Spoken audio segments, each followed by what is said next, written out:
Well, you guys, I don't know if you're here or not. It looks like the chat is kind of empty. So let's see if anybody is here. Well, anyway, I guess, okay.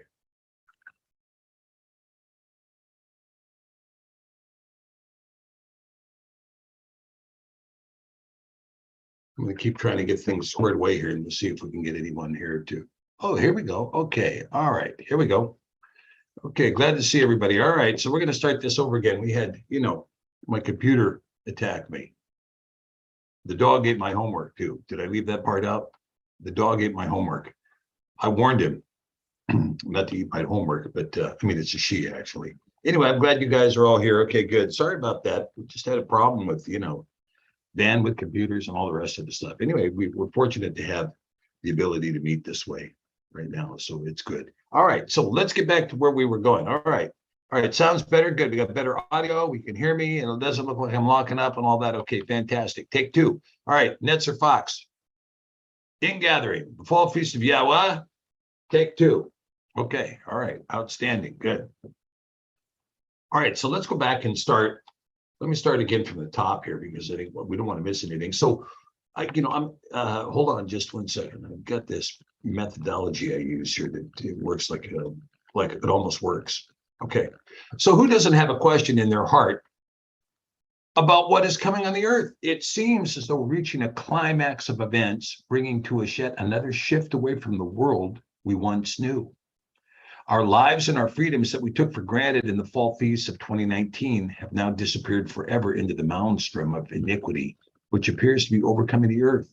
Shall we howl and wail? And let's think about it for a second, guys. Think back on the fall feast of 2019. Think about what you were doing before we walked into 2020 and how things dramatically changed in that year. They just changed and changed forever, right? Well, let it not be so, but let us be strong and courageous, embracing the world as it is set before us by the mighty hand of Yahuah, who guides and directs us. There are those who will run in fear, others who will endlessly prep with food and supplies, and others who will repress all knowledge of things by any means, including drugs or alcohol or compulsive overeating, running away, whatever it may be, whatever the technique is to keep from thinking about where we are, or even by simply denying all reality. That could be a mistake. The leadership of the world is lost now. They don't know what to do or even how to think. And I mean, I think you can see this. It's so funny because they're so bent on the agenda. Well, we're going to create a green new world. We're going to create a green new world. Well, okay, but can we see any kind of cause and effect relationship? For instance, I forget who was that was making the analysis the other day, but they made a really good analysis. And they said, when it came to picking this fight in Ukraine, which was picked by the Biden administration, did anybody do a cost benefit analysis? When they decided to do a lockdown, when they decided to do the pandemic, did anybody do a cost benefit analysis? Did anybody look when somebody said, we need to lock everybody down and close down all quote unquote non-essential businesses? Did anybody say, what effect do you think that will have on the economy? What effect do you think that will have on people's lives? What effect do you think that will do to the families that we're declaring to be non-essential? Did anybody in Congress say, hey, let's look at the cost benefit analysis on this? Not one person. The issue was never raised. Instead, everybody just kind of jumped into the bandwagon and took the, Lemming Express right off the cliff. And nobody did a cost benefit analysis of Ukraine either. It's like, well, we think the Russians are bad. Okay, well, you're welcome to think that, and you're welcome to say that, and you're welcome to spread that message. You're welcome to rent a stage downtown and tap dance for 40 minutes screaming the Russians are bad. But are you welcome to start a war with a nuclear power? That's another question. But did anybody ask the question, if we start a war with Russia, what's it going to look like? Oh, we're tough. We can handle it. We're the superpower of the world. Those are the Soviets. The Soviets couldn't win in Afghanistan. They're not going to be able to win against us now. Has anybody updated you at all on the kind of military machine that the Russians now have? We don't do updates because we're too busy denouncing those dirty Russians, because those Russians are mean and nasty, and they helped Trump get elected in 2016. Well, no, actually, it was WikiLeaks that got Trump elected in 2016. It was Julian Assange that got Trump elected in 2016. And WikiLeaks and Julian Assange wouldn't have been effective at all if he didn't have lots of dirt in the vacuum cleaner to dump all over the floor. And that's what got Trump elected. Don't be crazy. Had nothing to do with the Russians. The Russians were sitting back going, this is quite a sideshow we see going on in America.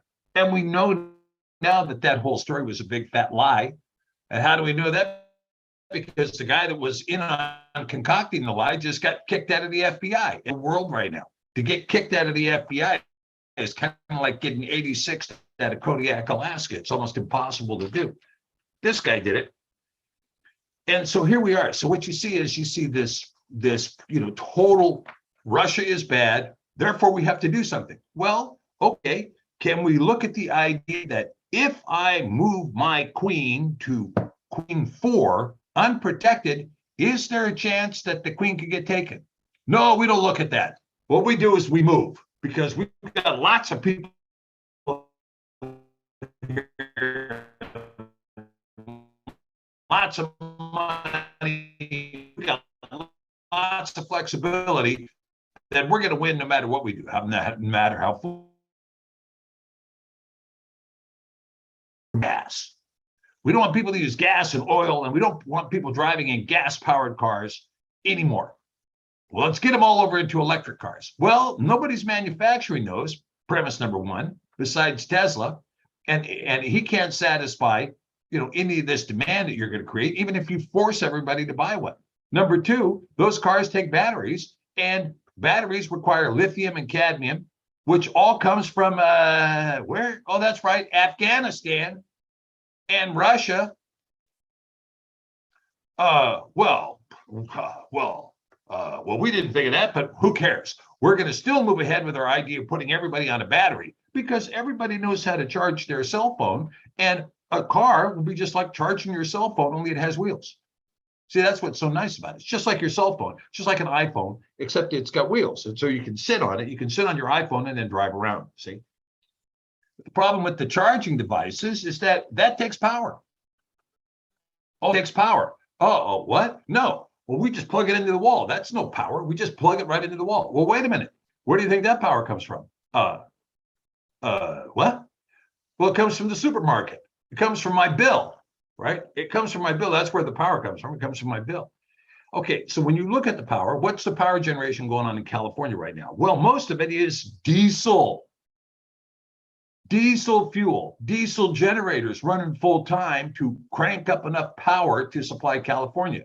They used to have power coming out of Oroville Dam. Guess what? That's all shut down. There's no water there. In fact, most of the dams in California are not functioning at all because there's no water behind them. Okay, so hydroelectric is out the window. Hydroelectric in California, in order to have hydroelectric, you have to have hydro. And if there's no water, you don't have hydroelectric.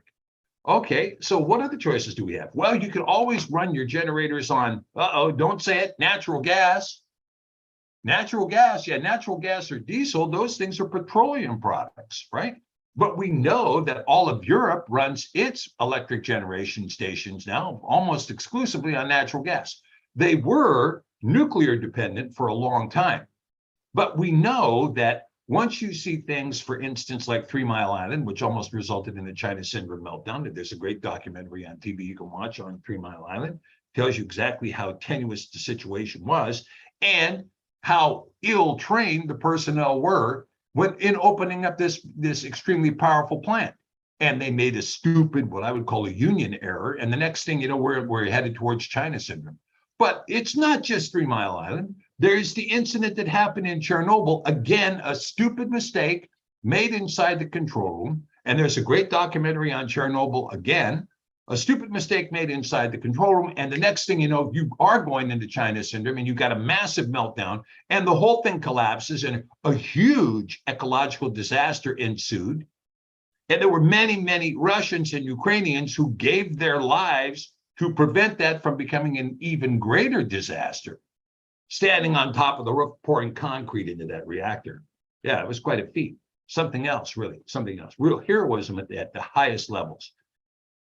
Okay, well, the other than those two incidents, says Steve, nuclear power is safe, except for Fukushima. Except for Fukushima. Oh, what happened there? Oh, well, a natural event, i.e., earthquake, tsunami. Next thing you know, Fukushima is disabled. Next thing you know, pumping radiation like you wouldn't believe, right? Raw into the ocean, right? We had massive radiation all over the United States. Did anybody count it? No, we're done talking about it. No, we're done talking about it. Okay, so you've had 3 major catastrophic incidents which appear on the cusp of going completely out of control in terms of a possibility of a China syndrome with nuclear power. But many people think, let's go nuclear. Let's get away from that nasty petroleum stuff and let's go nuclear. Nuclear is the solution. Okay, well, there's many reasons why lots of people are going to not support the nuclear reactors. But in the meantime, in Europe, you've got a bunch of nuclear, and here's something else too about those nuclear reactors and those nuclear power plants. They have a short shelf life. You know, you might get 20 years out of them. And at the end of 20 years, you've got a bunch of radioactive waste that you can't get rid of. You got all kinds of radioactive waste that you can't, where are we going to put it? I know where we're going to put it. Put it over at Joe's house. No, Joe doesn't want it. Okay, ship it off to Nigeria. I got an idea. Let's take the uranium that we have, all this spent uranium that we have, all this radioactive stuff, and let's put it into weapons. There we go. If we put the stuff into weapons, then we could just drop it on some third world country, and who's going to know the difference?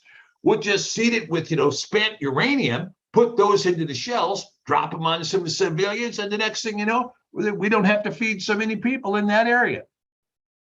Oh, hey, great idea, said George W. Bush. And so this is what we did in Iraq, right? Spent uranium all over the Iraqi theater. Nice. Great idea. Great plan. So what do you do with the tailings? Ask the people at Hanford nuclear plant there in the Tri-Cities in Washington. What can we do with the nuclear waste? I don't know. What do you do with a drunken sailor? You got a bigger problem with nuclear waste. They've had the problem. They shut the plant down decades ago, and they still can't get rid of the radiation, and they can't get rid of the waste. So is nuclear power a solution? That's a question. Well, if we can't have nuclear, then let's use nuclear. If we can't do nuclear, well, then let's do solar and let's do wind, right? The average wind turbine, 130,000 gallons of lubricant a year, petroleum-based lubricant a year. And guess what? They have a short bio life too. The fans fail, the turbines fail, et cetera, and they are not cost effective. They cost more money to produce an erg of energy. It takes more than an erg of energy to produce 1 erg of energy coming out of the wind turbine. Same thing with solar power. Solar power, you put a bunch of panels on your roof. I've got it. I've got my solar panels. I put my panels on the roof. I'm ready to go. The panels do not power your house. The panels will succeed in doing what? Recharging your batteries, and your batteries are what are going to power your house. But these batteries that you're going to put in place require lithium or nickel cadmium. And so we're back to square one again. We're back to Russia again. Can you guys please give us some nickel cadmium or maybe some lithium? No, we're not going to give you any of that. Right? Okay, so here we go. So the leaders don't know what to do. So here they are. They're in an energy crunch. They're looking around going, okay, every day that goes by, it takes more and more energy to produce energy. So when you hit 1-to-1, okay, you're expending the same amount of energy as it is as the energy you produce. What happens when you exceed 1? Well, guess what? You're into marginal decline, big time marginal decline. Well, the marginal decline is only a marginal decline because the demand has gone up so high. What demand? The demand for internet, the demand for computers, the demand for laptops, the demand for tablets, the demand for cell phones, the demand for Bluetooth systems in everything you have. And battery powered this and battery powered that. And the next thing you know, you've got a demand on the electric grid that is astronomically high. It's extremely high. Oh, well, we need more grid. So here's the situation in California. This is the brain dead thinking that you have going on in California. Okay, we got to get everybody off petroleum-based cars. So ban them. Okay, that's the idea. We'll just ban them. Just ban them. Say no more petroleum-based cars by the year 2025. They have to drive an electric car. Oh, okay. Well, here's the problem, boss. We don't have any hydroelectric, and our nuclear power plants are producing, and the power plants we do have, the diesel and the natural gas stuff is going full bore, and our grid is failing, and we still can't keep enough air conditioning in the office buildings so that people aren't sitting in there working at 100 degrees. So what do you want to do with the Tesla? Oh, okay. Okay, well, I got an idea. Nobody plug in their Tesla for a while. You can drive your Tesla in the winter, but you can't drive it in the summer when people are using air conditioning, okay? And you can only drive it on one charge. You can't drive it on two charges. And everybody has to turn out their lights at night. This is the new law that's come in Southern Cal. Everybody's got to turn out their lights because LA is too bright. All the bright lights in LA are affecting the wildlife. Well, what about the people? We don't care about the people. We're interested in that field mouse. We're interested in the rat. We're interested in the gopher and the squirrel and the other friends of the gopher. That's who we're interested in. We're interested in those rodents. And so as a consequence, you have the mayor going, hey, everybody turn out the lights. Turn out the lights. The party's over at night. We want this place to be dark. No lights, no lighting up your building, no keeping the lights in your front yard, none of that stuff. Shut off all those lights so that the animals can have a peaceful night's rest. You mean shut off even the blue light on your cell phone, the blue light on your laptop, and the blue light on your computer, and the blue light on your Bluetooth? You want me to shut? How are you guys going to listen in if we shut all that stuff off? Why is nobody saying no to the pollution that comes off wireless devices? Because that is the blood of their totalitarianism. That is the strength of their surveillance state. It's right there. That's why they're never going to shut it down. They want to, in fact, bless the Internet of Things. Oh, the things have to run. You don't have to run. You don't have to eat. You don't have to live. You don't have to breathe. We don't need you around at all. You're a useless eater. But the thing you have in your hand, now that has to have some lifespan to it. So we're going to take all the steps we need to make sure that the things have an internet, that the things have a battery, that the things have bandwidth, that all these things are cruising. Well, that's another story. Hope you make it. Hope you make it. And so this is why they don't know what to do. So they're looking around saying, well, we wonder what system is going to work. Well, I'll tell you what system that isn't going to work: totalitarianism. That is the system that's not going to work. Because when you take somebody who all they know how to do is run a political campaign, that's all they know how to do. And they know how to fill out some forms for the election committee. I can fill out the forms. I can hire some people to fill out the forms. I can make phone calls. I can press the flesh, shake the hands, and go door to door. And now that I've done that and succeeded in doing that and raising a lot of money to get this office, I'm going to tell you how to micromanage your biochemical company. I'm going to tell you how to micromanage your restaurant. I'm going to tell you how to micromanage your dentist office. I'm going to tell you how to build cars. I'm going to tell you how to build aircraft. I'm going to tell you about what technology to use and when to use it. Well, how did you get the expertise? I'm sitting here in the chair, aren't I? Didn't I get elected? Once I got elected, I became genius. Once I got elected, I became schooled. Once I got elected, I became educated. I became so educated, I get to control my life and your life. I know what's best for you. You need to wear the same kind of shoe I wear. You need to wear the same kind of pants. You need to drive the same kind of car. You need to think the same way I do. You need to have the same kind of ice cream in your refrigerator that I have. Why? Because I know and you don't. You're a useless eater and I am an elected official. Da, da, da, da, da, da, da, da, da. See? Pomposity at its best. Now, the only people that are more arrogant and less educated than a politician is, of course, an actor or actress out of Hollywood who believes that since they can memorize lines and completely divorce themselves from their own personality for a while, that, gee, they suddenly have an opinion that's worth hearing on politics. They don't. And so you have a group of people who are totally ill-equipped for any purpose whatsoever. And the most ill-equipped of the bunch are the ones who rose and got into office. And so they don't know what to do. They don't know what to do. They don't know what to do. And because what they can't figure out is, it's not up to them. You see, the whole idea of liberty is to allow people to make individual decisions that best suit them. What works best? Me walking around and looking at most women and saying, the average woman wears an size 8 shoe. Therefore, all women are now going to wear a size 8 shoe.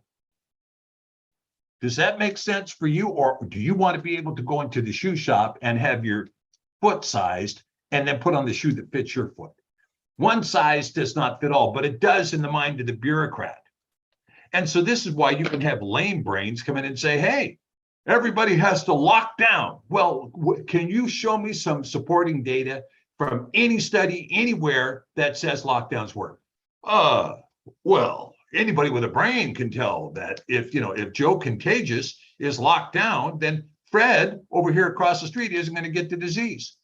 Well, haven't you ever heard of the miasmatic theory of disease? I'm a doctor. Don't tell me what to do. I'm giving you my diagnosis. I'm Dr. WQ Quack. And as WQ Quack, I've decided that lockdowns work. Oh, okay. And because I said it, and because I'm wearing a lab coat, a white coat, therefore I have all the capability and the authority to tell you, lock it down. And furthermore, social distance from one another. Me, I'm an anti-social distantarianist. Okay. I don't do social distancing. I don't believe in it. I don't like it. Oh, you have to social distance from each other. Even though we know that airborne transmission of viruses is about 32 feet. Well, 6 feet is close enough because we can't have everybody moving 32 feet apart. We wouldn't get anything done. Oh, so there is an efficacy aspect to this. Is that right, doctor? There is an efficacy aspect. What about your stupid mask requirement? Let's put a chain link fence up. I know some people that actually got away with wearing masks that were made out of fishnet, right? So they got three pieces of nylon, 3 pieces of nylon rope over their face. Hey, that's a mask, lady. What's the difference? My mask is more porous than yours. It doesn't make any difference. Your mask is too porous to stop anything from being transmitted, no matter what kind of mask you're wearing, unless you're going to come in here in some kind of a bulletproof scuba suit. All right, so here's the situation.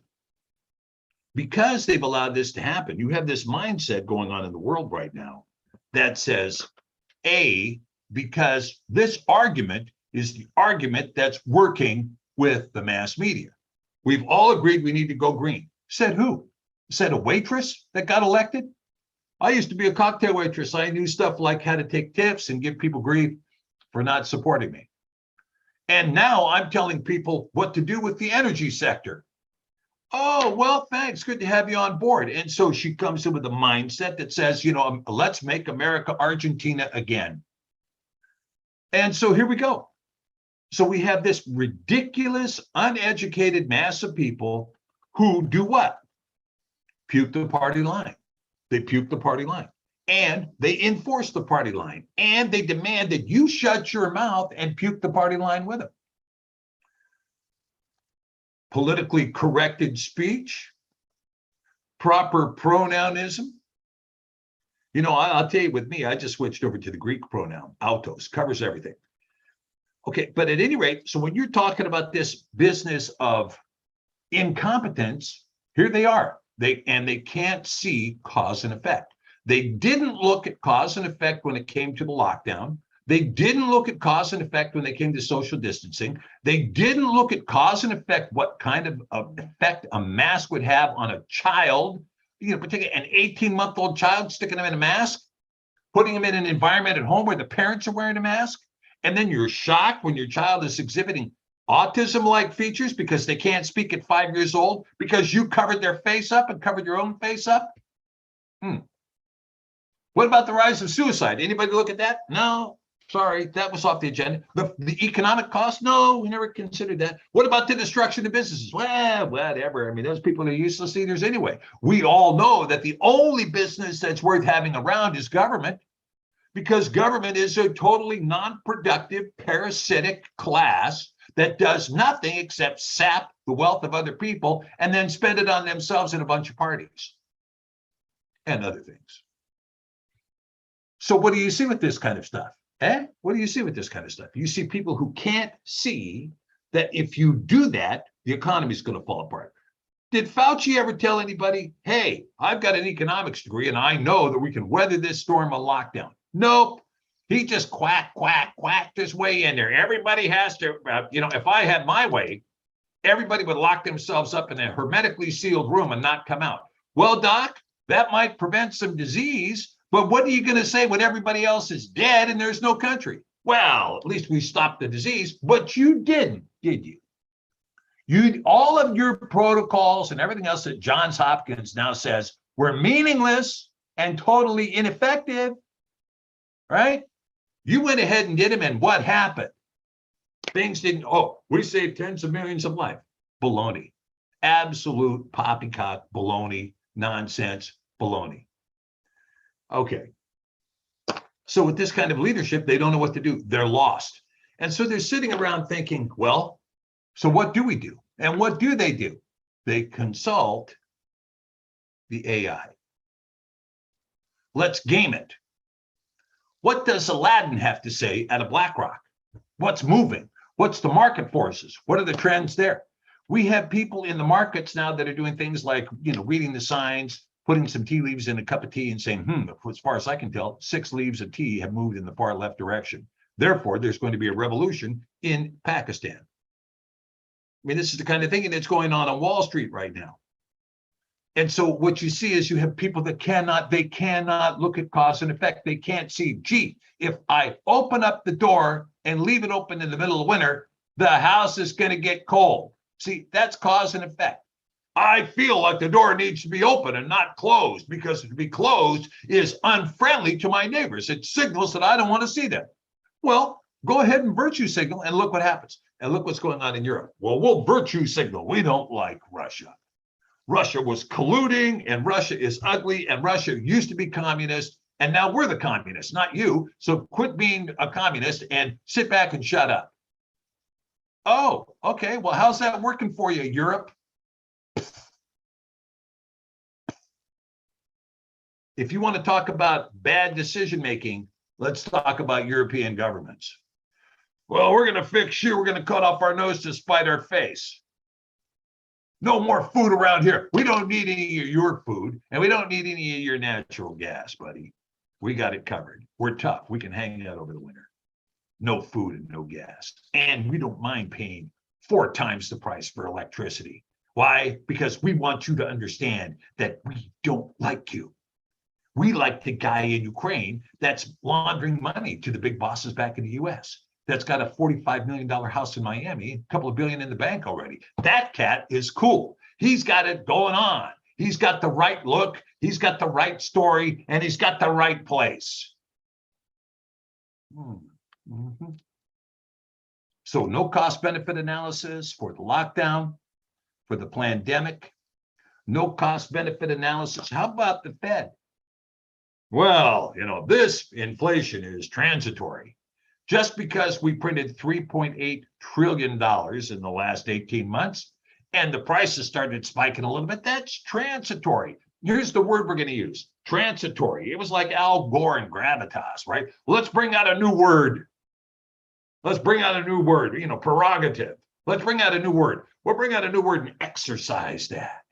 And we'll tell everybody transitory is the word you're looking for. Transitory. It's simply transitory. So what? You're trying to tell me that the economy is trans? That's what I'm trying to tell you. The economy and the inflation rate, it's trans, just like everything else in this country. It's transitory. It's a transitory inflation. Well, wait a minute. It's been going on now for a year and a half. Huh? What? Yeah. And now the economists are saying, no, it's here to stay. So when does transitory become here to stay? When the Fed decides they're going to sock it to you. Okay, well, we decided that what used to be transitory, we told you it was transitory to get you farther and farther into debt, for you to max out your credit cards, to not to worry about the inflation rate, because guess what? Gas prices will go back down under $5 a gallon. They'll get down there. Don't worry about your electric bill going up that high. It'll come back down. It'll come back. When? Well, now the answer is not in our lifetime. So what? Oh, so the Fed chairman comes out and says, well, we didn't see that. We didn't do a cost benefit analysis of the idea of keeping interest rates at 0% for 15 years. We never did a cost benefit analysis on that. We never did a cost benefit analysis on printing trillions and trillions of dollars and dumping it into the economy. And we never did a cost benefit analysis that when we stuck our fingers in the eyes of two of the largest competing countries on earth, that they might get upset and abandon the dollar. We never did a cost benefit analysis on that either. So what did we do? We didn't do a cost benefit analysis on the lockdown. We didn't do a cost benefit analysis on printing money into this thing. And we didn't do a cost benefit analysis on Ukraine. Just like we didn't do a cost benefit analysis when it came to Nancy Pelosi flitting into Taiwan. I'm here. How are my investments doing in your microchip companies? We just want to let you know that we're going to bring the full force of the American government right behind my investment here, just like we did in Ukraine and our biolabs. Mm-hmm. They don't know what they're doing. That's the bottom line. They don't know what they're doing. And they think that the current trend of green stuff was thought out by who? The waitress? Who thought out the green agenda? The waitress? The leadership in Venezuela? Who thought out the green agenda? Who came to you and said, here are the numbers. When we put this many windmills up and this many solar powered, whatever they are, solar screens, then we're going to be able to replace 10 and then 20 and then 30 and then 40 and then 70%. Where are those numbers? There is no number that justifies any of that anywhere to be seen. So what happens? Our leaders reach conclusions based on sheer insanity that somehow sacrificing children will appease their angered God. You look at it. Well, we want the green agenda. Okay, you want the green agenda. Why is that going to work? Because it's the hip thing. It's the cool thing. We all agree on it. Just like we all agree on abortion. Just like we all agree on LGBT. Just like we all agree on all these other things that are going to make our country great, great, great, great. How? How do those things make our country great? You know, you want to say, well, look, I'm pro-choice, but anti-immigration. Sorry, that choice is cut off for you. If you're pro-choice and you're going to eliminate 2 or 3 generations of American youth, then you have to shut your mouth about people coming in from foreign countries, picking up the jobs those kids would be doing. You got to zip it. If you're pro-choice, you're pro-immigration at any cost. So just zip your argument there entirely. Okay? So I can tell you, this is the first time in human history that the leadership determined the only way to appease our God is to sacrifice children.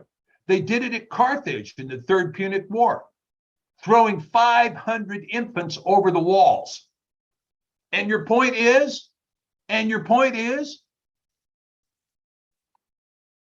or how about the leaders think they should embrace the extermination of vast amounts of people, that they will be righting the overpopulation problem. You know, our problem is we've got too many people on Earth. Well, who needs to go? Well, not me.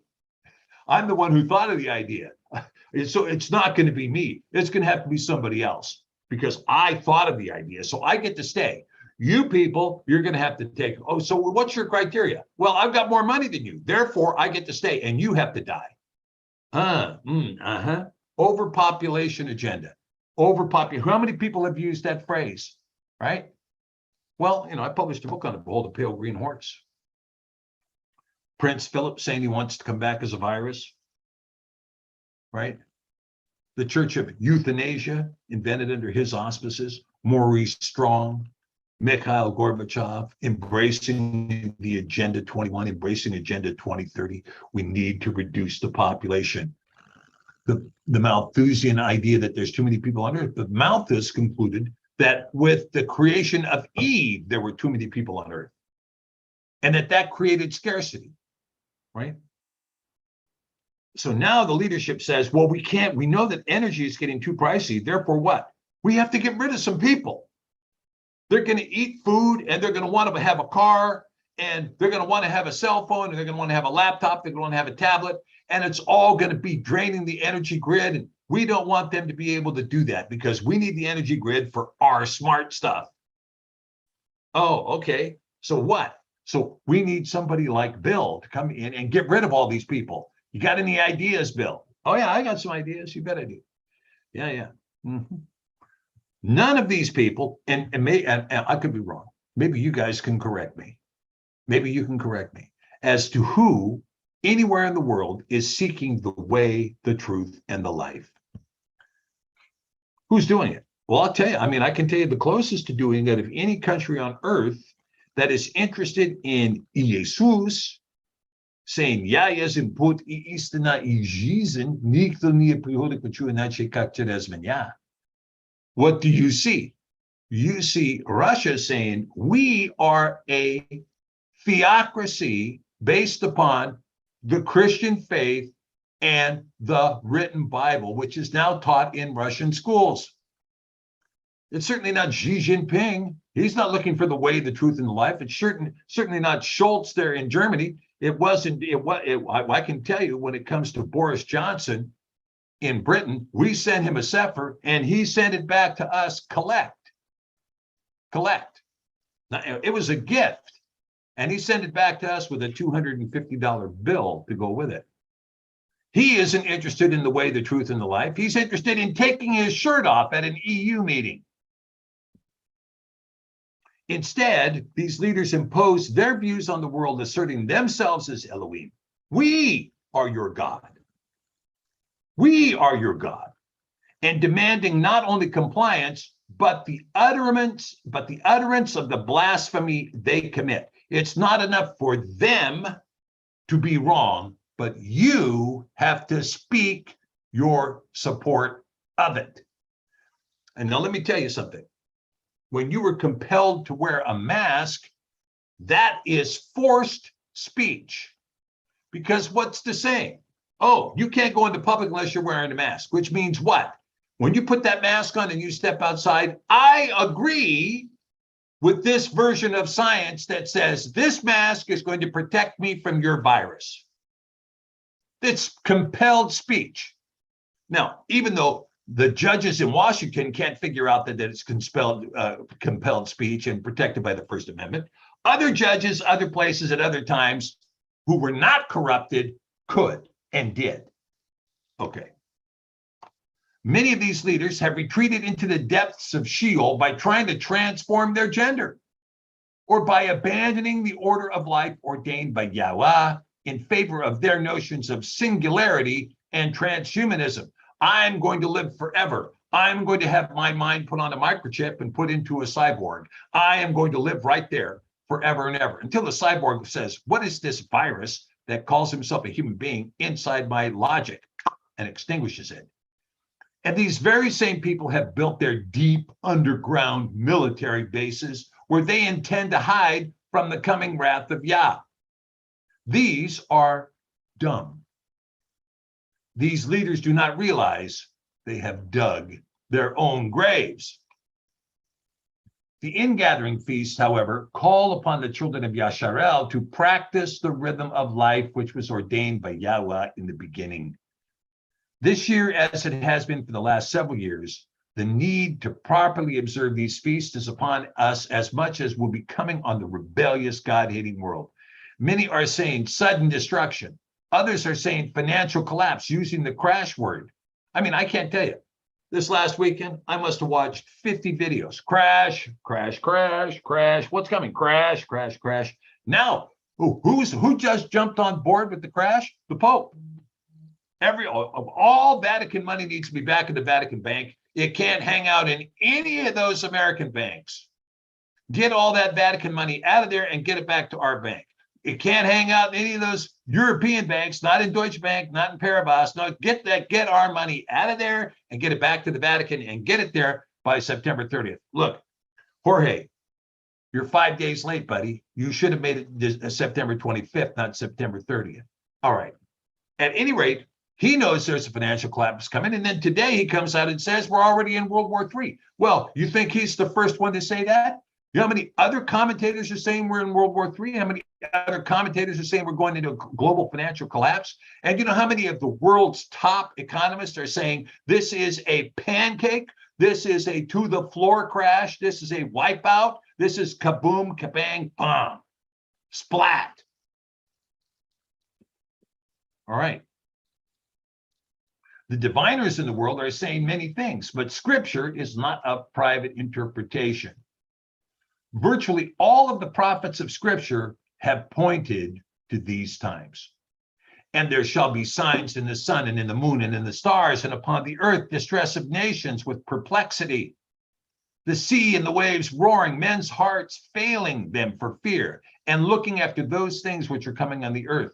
For the powers of heaven shall be shaken, and then they shall see the Son of Adam coming in a cloud with power and great glory. Lucas 21:25-27. So let us first restore ourselves to the true Elohim. Yahuah Tsebaot is his name, and abandon all Baali worship and the sacrifices to Molech, that we might be clothed in white linen before our judge, our lawgiver, and our king. It is time, and the time is upon us now. It is my prayer that this video will help to guide you through these things. Okay.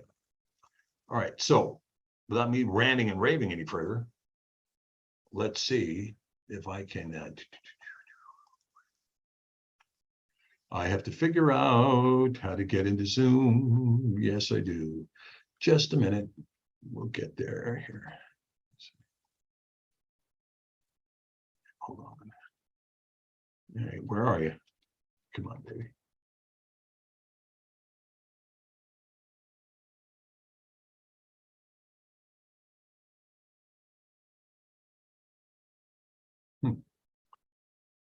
Oh, there we go. Okay, yeah, let's restore that. All right, let me share a little screen here, because we can't do this without some white screen and some other screen. We got to be able to share some other screen too. All right. So, yeah, now we're talking. All right, so tonight, presented by Sefer Publishing Group, www.sefer.net. Come over and visit us at the warehouse and jump on the page there. You'll see what's going on at CPG. A lot of stuff happening there. All scriptural citations are taken from the Sefer Millennium Edition. There it is right there. Nice looking book, I think. Of course, I'm biased, but okay, Ingathering, the fall feasts of Yahuah. Okay, so we're going to begin with the passage in Deuteronomy 11:13-17. And it shall come to pass, if ye shall hearken diligently unto my commandments, which I shall command you this day, to love Yahweh Elohim, and to serve him with all your heart and with all your soul, that I will give you the rain of your land in its due season, the first rain and the latter rain, that you may gather in your grain and your wine and your oil. And I will send grass in your fields for your cattle, that you may eat and be full. Guard yourselves, that your heart be not deceived, and ye turn not aside and serve other Elohim and worship them. And then Yahweh's wrath be kindled against you, and he shut up the heavens, that there be no rain, that the land yield not her fruit, lest ye perish quickly from off the good land which Yahuah gives you.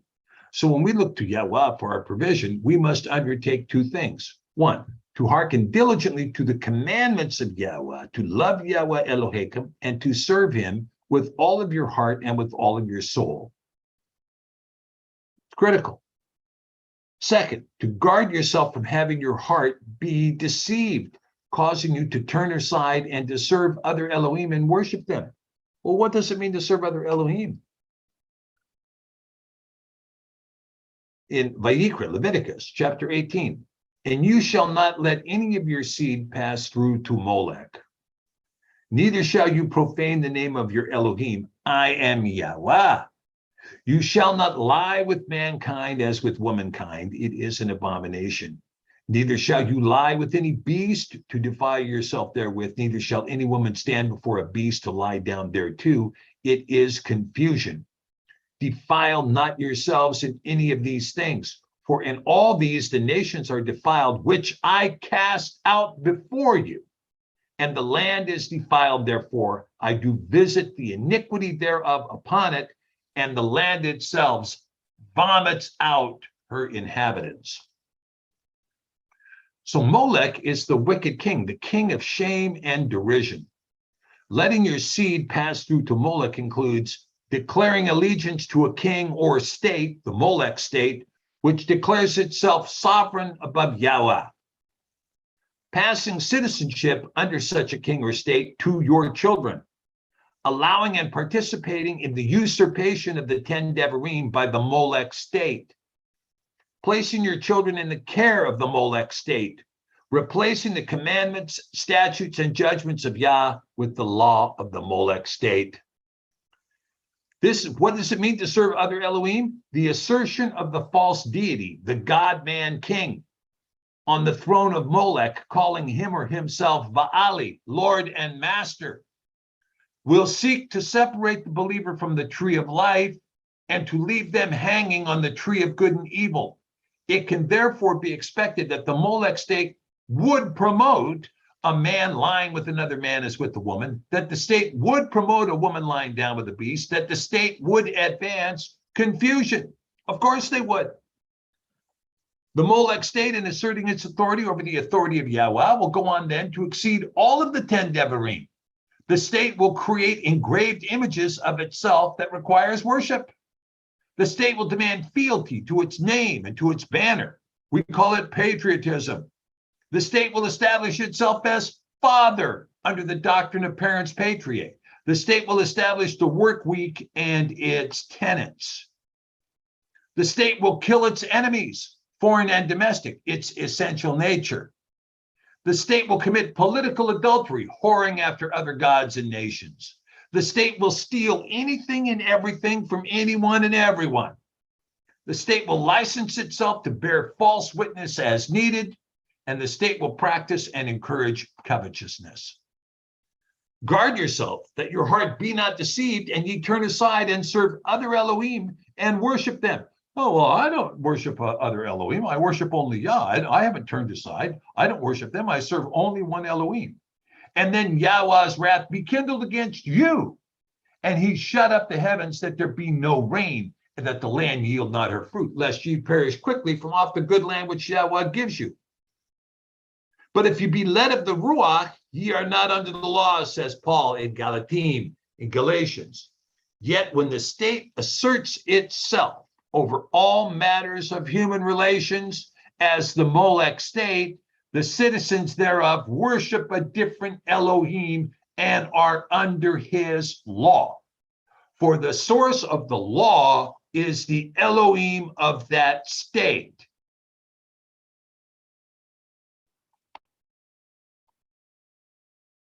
Serving the Molech state, consider the law of the Elohim you are under. Here's a library. This is a picture of a library, which houses just some of it. Just some of it. Okay? This library just houses the reporters. That's the case law of the judges. That's what you see along those shelves lining the walls back there. That's just case law. Have you been deceived? Are you worshiping another Elohim? Their sorrows shall be multiplied that hasten after another Elohim. Their drink offerings of blood will I not offer, nor take up their names into my lips. That's from Psalm 16:4. Take heed to yourself, lest ye cut a covenant with the inhabitants of the land, whither you go, or where you were born. Did you cut a covenant in the land where you were born? Lest it be for a snare in the midst of you. But ye shall destroy their altars. break their images, and cut down their Ashtaroth poles. You shall worship no other elf, for Yahuah is my name. Yahweh is jealous. Yahuah is my name. He is a jealous elf. Lest you cut a covenant with the inhabitants of the land, and they go a whoring after their Elohim, and do sacrifice unto their Elohim, and one call you, and you eat of his sacrifice, and take of their daughters unto your sons, and their daughters go a whoring after their Elohim, and make your sons go a whoring after their Elohim. You shall make no molten Elohai.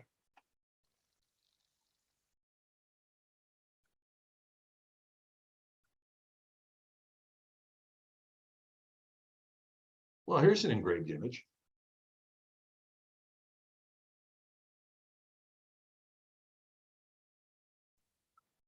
Nice engraved image.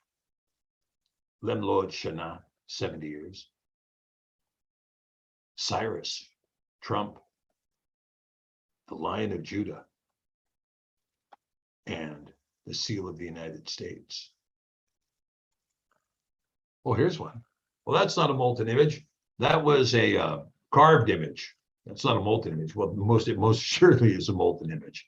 There you go, the molten image. A bull in the nation's largest city, in the nation's most dominant city. A bull, unmovable. You can buy it, you can't move it. Okay. And you shall observe the Feast of Weeks, Katsir, the first fruit of wheat harvest, and the Feast of Asif at the year's end. Shemot, Exodus 34:22. Katsir, this word up here, Katsir, it's from H7114, severed, i.e. harvest, the crop, the time of the reaper, the figurative, also a limb of a tree or simple foliage, bough, branch, harvest, or a harvest man, Katsir, the harvest. Asif, on the other hand, means gathered, abstractly, a gathering in of crops, an ingathering, okay, an ingathering.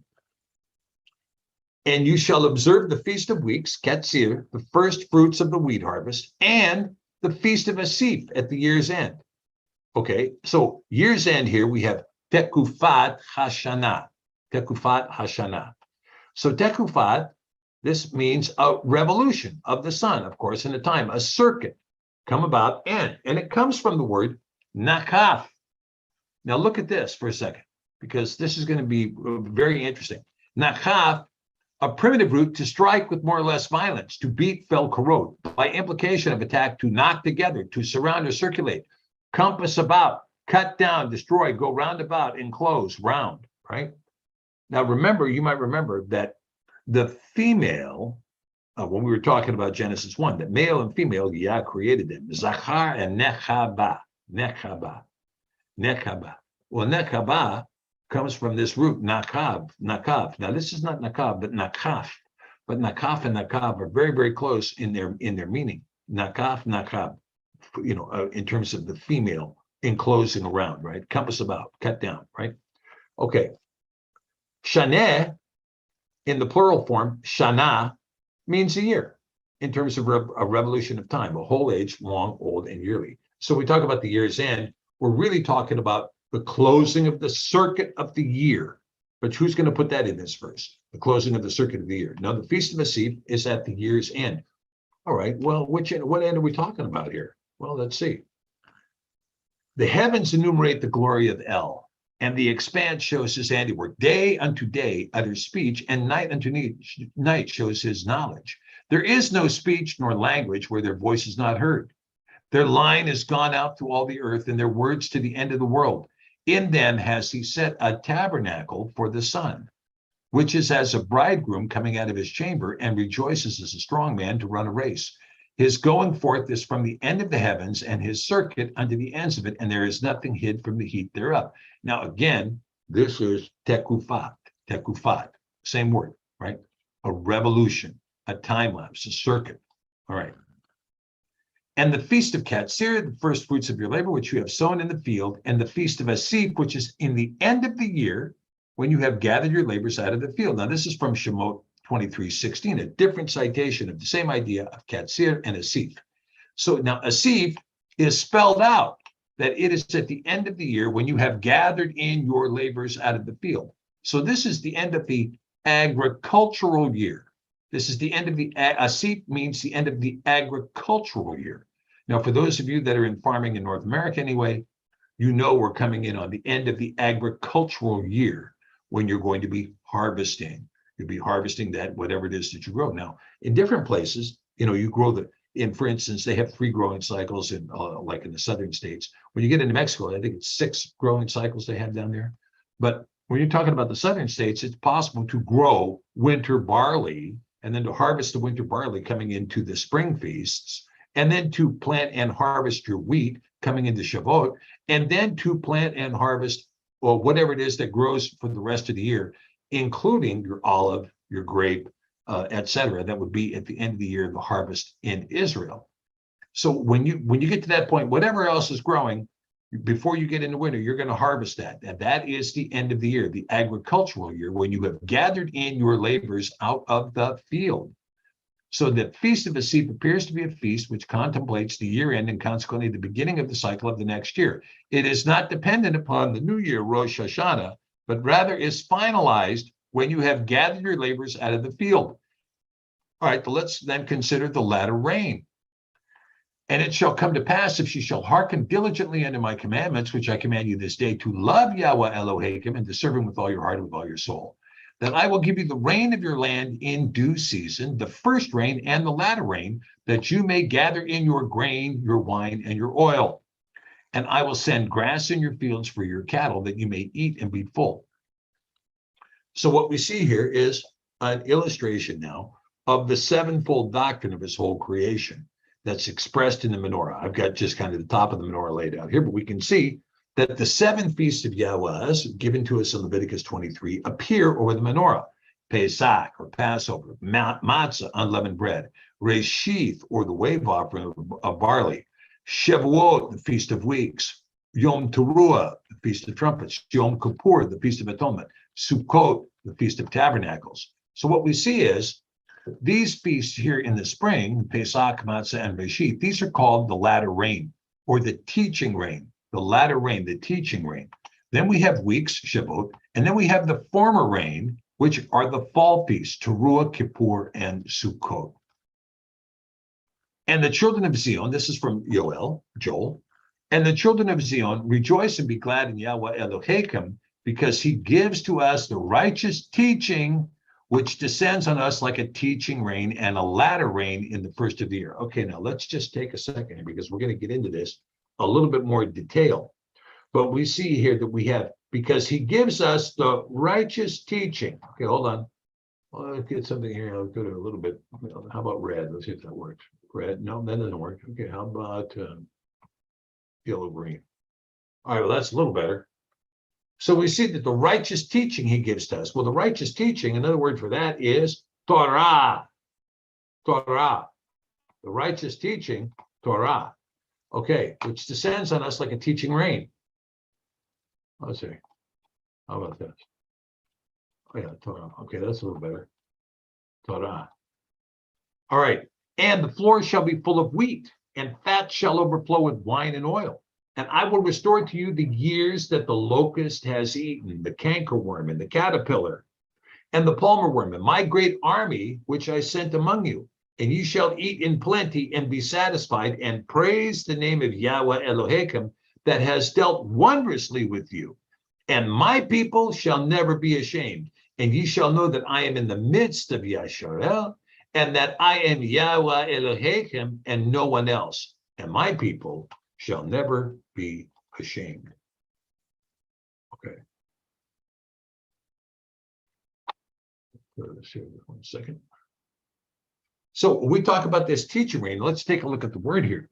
So the teaching rain in this passage, this comes from this word, more here. Now, more means teacher or teaching. Also, it means the early rain. Well, what does it come from? It comes from H3384. Now, for those of you who took our Hebrew class, you know that H3384 is the word yara. Okay, break from this.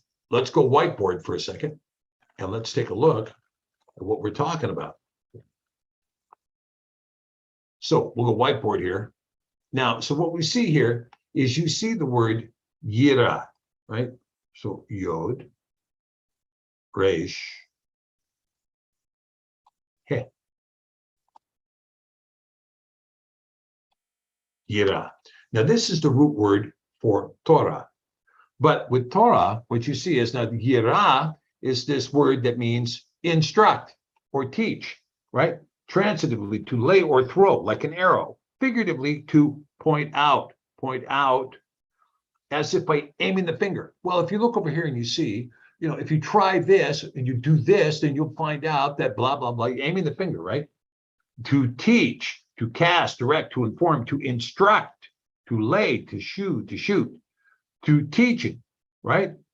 All right, so what we see is yira. So this is teaching or to instruct, okay?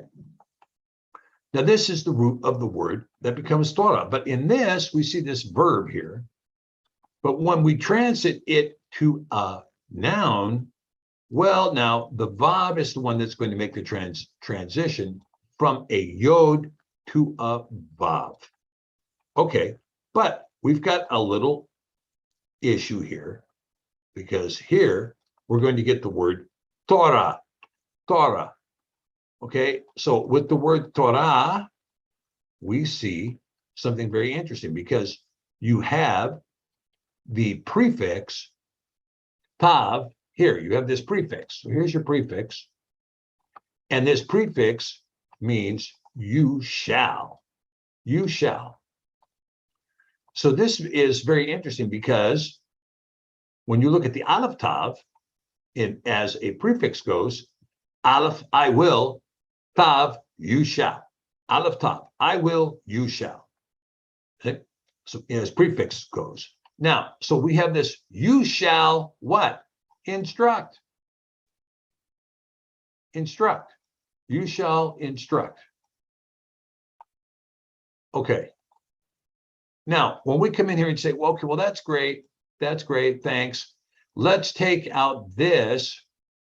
Let's get rid of that as the prefix, and let's replace the prefix with a meme. Okay, we'll put the meme in there. Now, instead of Torah, Mora. All right, well, what is this? Well, this means, what does this prefix mean? From.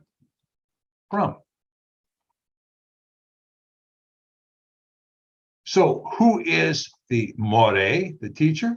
Well, he's the one that's from the instruction. What is the more? Well, it's from the instruction. You see, it's from the instruction. So this is what we see with this word that is written here as more. Okay, let's drop back into it here. All right, there we go. Okay, now the latter rain, on the other hand, Malkosh, the spring rain, the latter rain, it comes from lakash, lakash. Once again, we have the idea of the mem prefix, lakash, a primitive root meaning to gather after the crop.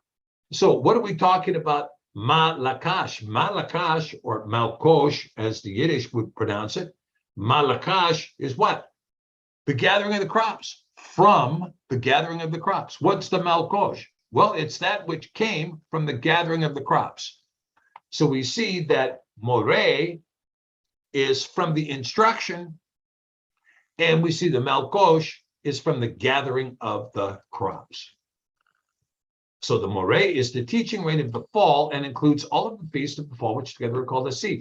This includes the high feast of Yahuah, namely Yom Teruah, the Feast of Trumpets, Yom Kippur, the Feast of Atonement, and Sukkot, the Feast of Tabernacles.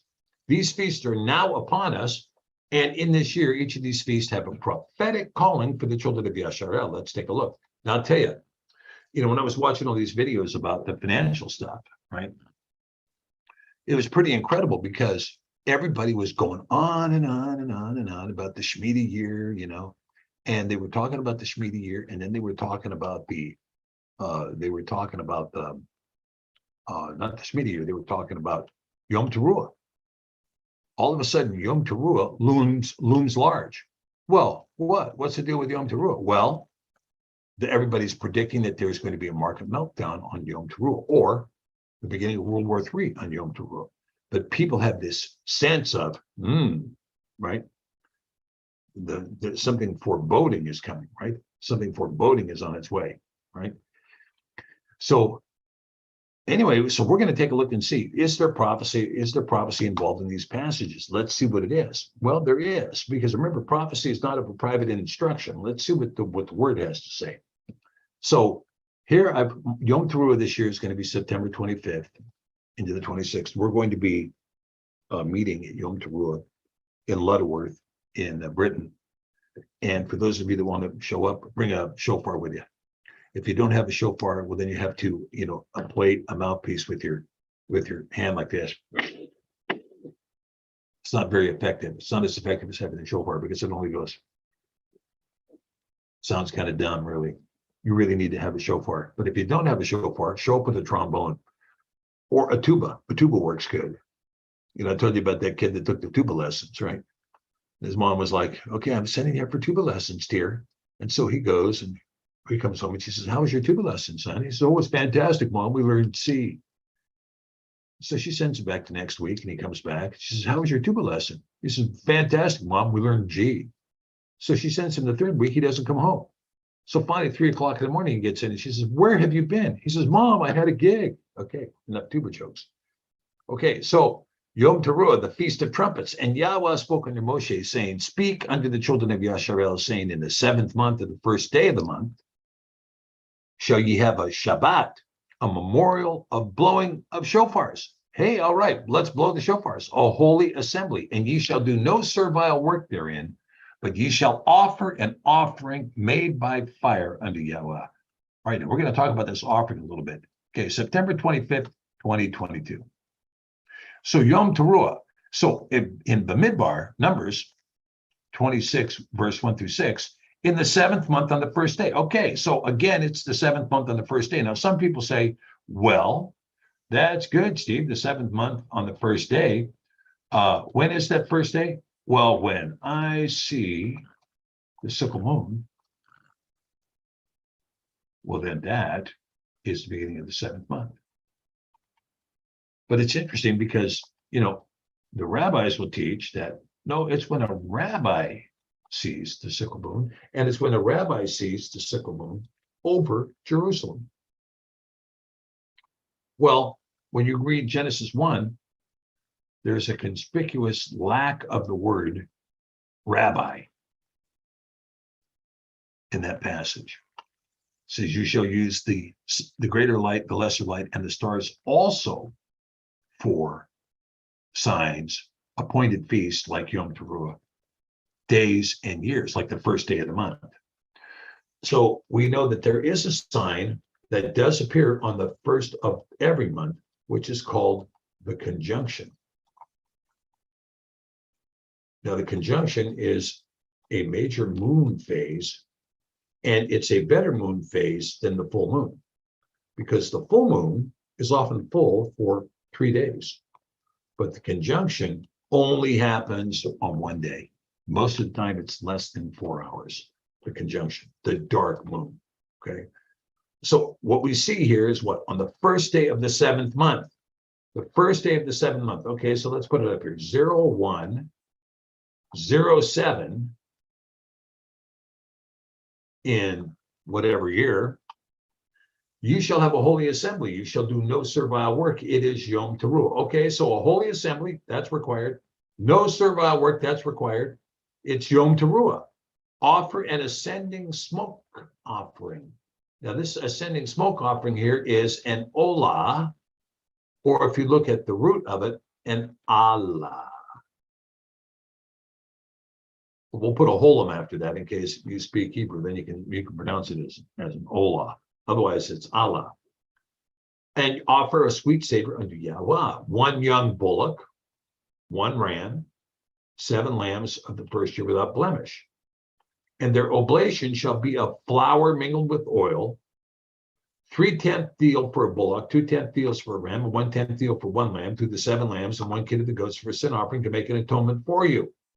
beside the ascending smoke offering of the month and his oblation, and the daily ascending smoke offering and his oblation, and their drink offerings, according to their manner, for a sweet savor, a sacrifice made by fire unto Yah.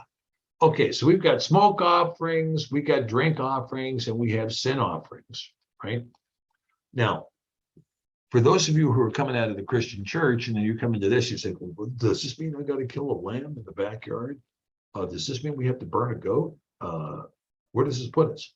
Answer is no, you don't have to. And the reason you don't have to is because the animal sacrifices were given by Yah to Moshe, in my opinion, because of the apostasy of Aharon, because Aaron built a golden calf when Moshe was up on the mount. Yah said, if you're going to worship an animal, then I'm going to make you burn the animal. And so this was the protocol that was given to the house of Yasharel in the desert. This is what Paul is talking about when he talks about, the law of Hagar in the desert. He's talking about the law of the animal sacrifice. Now remember, Paul was writing before the second temple was, or third temple, depending on how you count it, before that temple was completely destroyed. Once the temple was destroyed, there has been no sacrifice, because you cannot have a sacrifice without a Holy of Holies, period. Any animal killing that you do without a Holy of Holies is a barbecue. It's not a sacrifice, period. It's not a sacrifice. It's impossible to have a sacrifice at a place where Yah has not placed his name. Yah does not place his name in any temple or at any altar on earth right now, period. Zero, none. So there is no animal sacrifice. So because there is no animal sacrifice, well, then how do we deal with the sin offering? How do we deal with the smoke offering, the Allah, the sin offering, the Zabak, and the drink offering, the Nessen? How do we deal with it? Well, let's take a look and see what we can come up with. Zabak. First, let's take a look at the Zabak. Then Yaakov gave an offering upon the mount and called his brethren to eat bread. And they did eat bread and tarried all night on the mountain. Now, this is the first place that you see the word Zabak, which is right here. You see the word Zabak. Okay, so Yaakov did a Zabak, and then he called his brethren to eat what? To eat bread. And so as a result of the Zabak, well, they ate bread. Sounds like something other than meat was cooked. Sounds like grain was what was offered in this offering. Okay, well, how about in Shemot, Exodus 18:12? In Yithro, Moshe's father-in-law took a rising smoke and for an offering. Okay, this would be a Zabak. This would be, again, a Zabak or Zabach for Elohim. And Aharon came and all the elders of Yasharel to eat bread with Moshe's father-in-law. Well, what happened to the bull? Where's the goat? What happened? Oh, they're missing. But you know what isn't missing? Bread. Bread's not missing. So what's it say in Romans 12:1? I beseech you, therefore, brethren, by the mercies of Elohim, that ye present your bodies a living sacrifice. Now, this is much more difficult than having an animal sacrifice. See, when you have an animal sacrifice, you're sitting there saying, okay, look, if I commit this particular kind of offense in the Torah, then the only way I can get away with it is to show up with an unblemished lamb or a bull or a goat. So I'm thinking about committing that act. So if I commit that act, I can give up that goat right there and I'm good to go. And that idea of paying for a sin is an indulgence condemned by Martin Luther, but also condemned by Yah in Jeremiah 7:21. I never ordered you to do that kind of thing. Instead, I said, obey my voice. So what is Paul saying here? He's saying, hey, look, I beseech you by the mercies of Elohim, you present yourself. Present yourself as a living sacrifice, holy, acceptable. What does that mean, holy and acceptable? That means unblemished.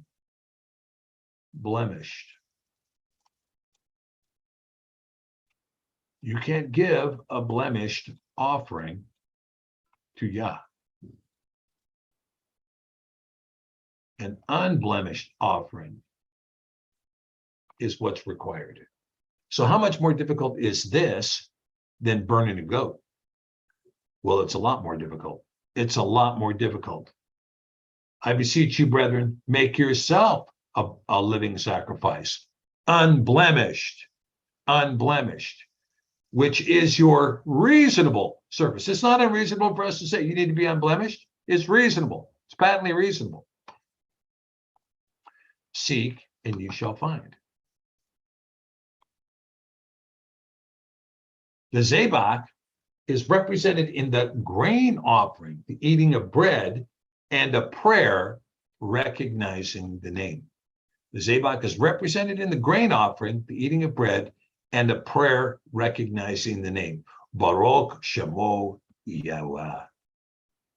Baruch Shemo Yahuah. Okay.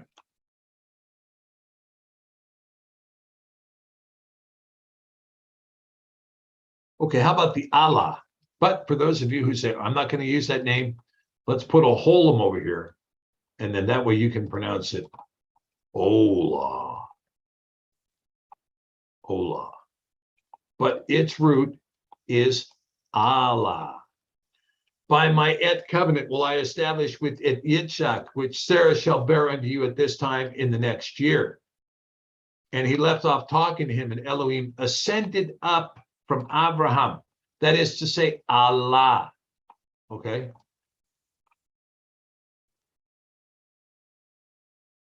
Elohim ascended. This was Allah. This is an ascending offering, an ascending offering. And at the land which I gave Abraham and Yitzchak to you, I will give it, and to your seed after you, and I will give the land. And Elohim ascended up from him in the place where he talked with him. So you see this idea of ascension, this idea of the Olah is an ascending offering, a smoke signal, if you will. It's a smoke signal, right? And this is why the smoke offering is what we're talking about here in Yom Teruah, a smoke signal, if you will, an ascending offering. It's like, for instance, when you go to Israel, you make aliyah. Well, aliyah comes from this word Allah, and it means to step up, to ascend up. Okay. Another angel came and stood at the altar. This is from Chazon, Revelation 8, verses 3 through 4. Another angel came and stood at the altar having a golden censer, and there was given unto him much incense, that he should offer it with the prayers of all the Kodashim upon the golden altar, which was before the throne. And the smoke of the incense, which came with the prayers of the Kodashim, ascended up before Elohim out of the angel's hand. Okay. So this is telling you what is the proper smoke offering.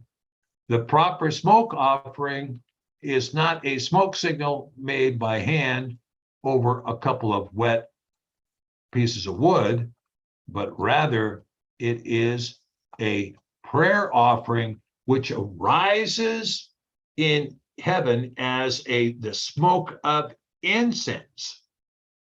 The smoke of incense. What's going on in heaven? When you pray on earth, it becomes incense in heaven. It becomes a rising offering. Okay. All right. So the Allah is a rising or ascending smoke offering of prayer, and the rising smoke can be accomplished with the lighting of candles if you want to so go down that path. Okay. Mincha, the sacrifices. All right, mincha. Then you shall say, they be your servant Yaakov's. It is a present, a mincha, sent unto my Adonai Esav. And behold, he is also behind us. Okay, so here we have this idea. This isn't really a sacrifice, but rather is a present or a gift called a mincha. And say ye moreover, behold, your servant Yaakov is behind us, for he said, I will appease him with a gift, the present, mincha, that goes before me, and afterward I will see his face, and perchance he will accept of me. So he went the present, mincha, over before him, and himself lodged that night in the company. Okay, so let's see what else we see. Here's another example of a mincha coming out of Psalm Tehillim 96:8. Give unto Yahuah the glory due unto his name, and bring an offering and come into his courts. So again, you're talking not a burnt animal. No, you're talking a gift. Bring a gift. Okay. How about this in Matthew 2, verses 7 through 11? Then Herod, when he had privily called the Magi, inquired of them diligently what the time the star appeared. And he sent them to Beit Lechem, the house of bread, and said, go and search diligently for the young child, and when ye have found him, bring me word again that I may come and worship him also. When they had heard the king, they departed, and lo, the star which they saw rising in the east went before them, till it come and stood over where the young child was. And when they saw the star, they rejoiced with exceeding great joy. And when they were come into the house, they saw the young child with Miriam his mother, and fell down and worshipped him. And when they had opened their treasures, they presented him gifts, mincha, of gold and frankincense and myrrh. It's a gift, right? It's a gift. It's not some kind of an animal. Okay. Mincha is a bloodless and voluntary gift. Okay, how about the nesek? Nesek. Okay, and Yaakov set up a pillar in the place where he had talked with him, even a pillar of stone, and he poured a drink offering, nesek, thereon, and he poured oil there on it. And Yaakov called it the name of the place where Elohim spoke with him, Beit El, the house of Yah. O my soul, you have said unto Yahweh, you are my Yahuah. My goodness extends not to you, but to the Kodashim that are in the earth, and to the excellent, in whom is all my delight. Their sorrows shall be multiplied that hasten after another Elohim, and their drink offerings, their nesek of blood, will I not offer, nor will I take up their names unto my lips. Okay, boom. That's a big deal, right? Their sorrows shall be multiplied that hasten after another Elohim.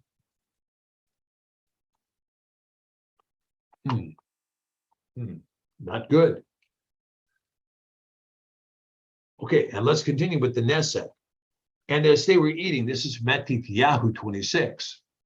And as they were eating, Yahushua took at the bread and blessed it and broke it and gave it to the Talmudim and said, take, eat, this is my body.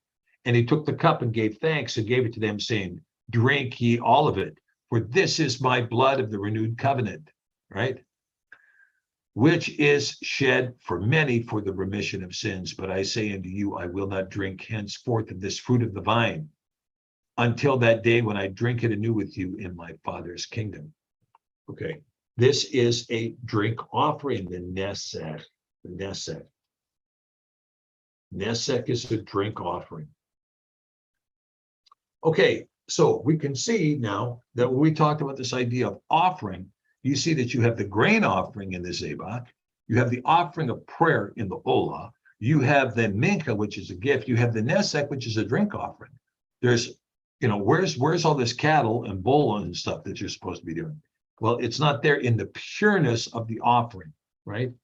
Yom Teruah, sing aloud unto Elohim our strength, and make a joyful noise unto the Elohim of Yaakov. Sing. I want you to sing, but you're going to sing it to God said. Sing. So we see that singing is where we want to be on Yom Teruah. Sing a new song, sing a song you don't know, make a joyful noise. Some people can do a little better than a joyful noise if you can.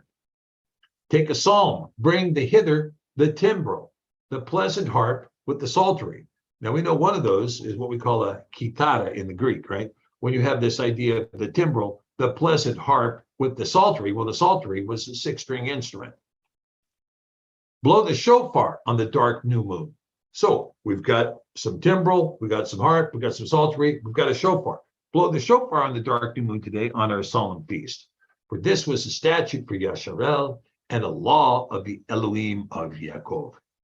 This verse right here was a very controversial verse for us. Blow the shofar on the dark new moon. I've got many blogs out about this particular passage, which you can read at www.sefer.net, talking about why we used 81.3 in this way to show the dark new moon, well, which really the word there means covered moon, rather than the full moon that it is in many interpretations or translations. Okay, and David said unto Yahuah, behold, tomorrow is the new moon, and I should not fail to sit with the king to eat, but let me go that I may hide myself in the field unto the third day at evening. Now, this is very interesting because for those people who like the sighted moon idea, let's put a sighted moon up here. Man, that moon's seen some damage right there. Yeah. Okay, sighted moon. So what we see here with the sighted moon is that, yeah, you might have to wait to the third day to sight the moon. Now, I think there's other reasons involved here too.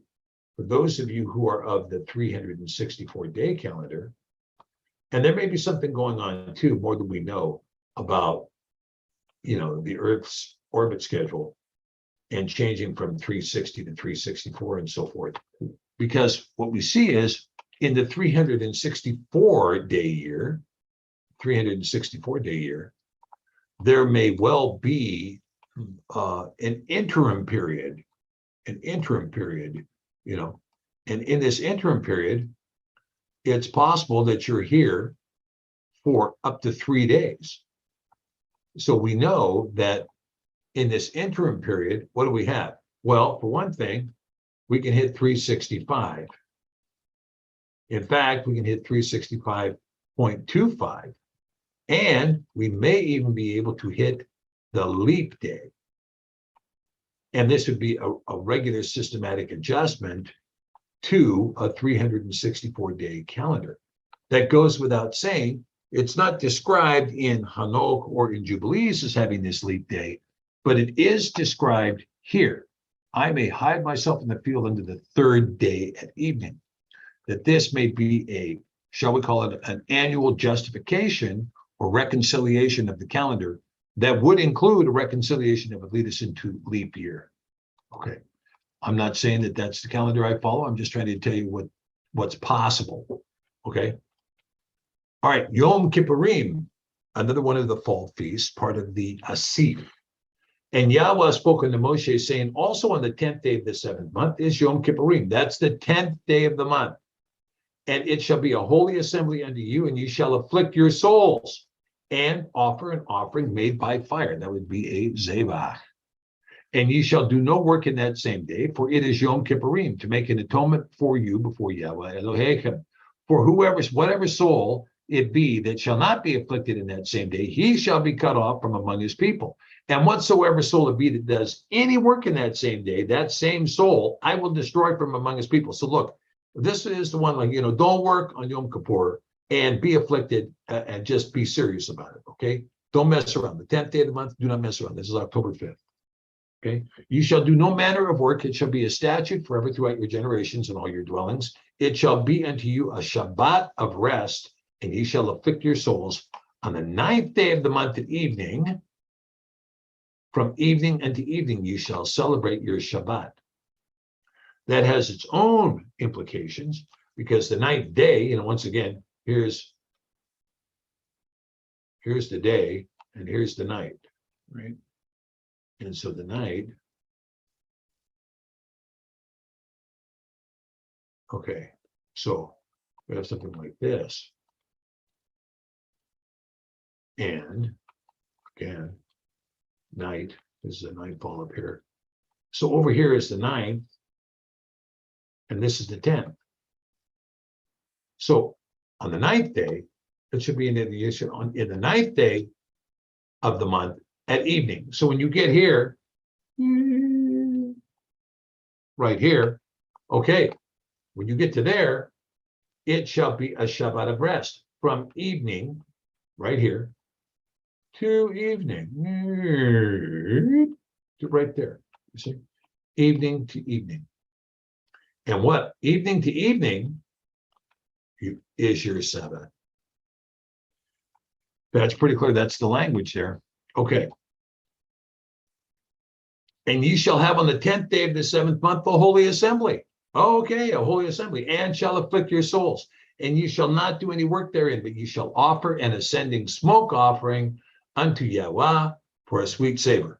Okay, this is going to be a zebach. Now they go on to say, well, that means one young bullock, one ram, 7 lambs of the first year. They shall be unto you without blemish. Once again, we see that the sacrifice has to be without blemish.